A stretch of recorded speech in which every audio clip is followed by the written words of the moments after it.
Vlogger, arestado dahil sa reklamong pang-aabuso ng ka-live-in, mga baril at bala na diskubre.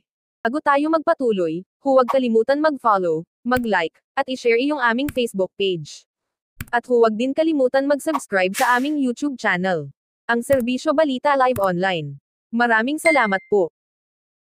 Samot-saring mga baril at bala ang natagpuan ng Parañaque City Police sa bahay ng social media influencer at Japanese national na si alias Lakastama, matapos magreklamo ang ka-live-in nito ng pisikal at emosyonal na pang-aabuso.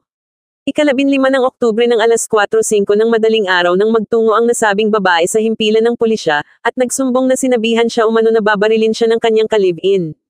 Kasama ng mga social worker ay agad tinungo ng kapulisan ang bahay ng 34 anyos na sospek sa barangay Sun Valley at positibong tinuro ito ng kanyang kinakasama.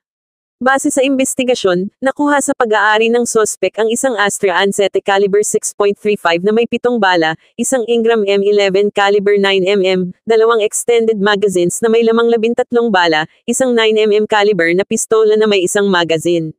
Walang maipakitang dokumento ang suspect patungkol sa mga nakumpiska sa kanyang pag-iingat.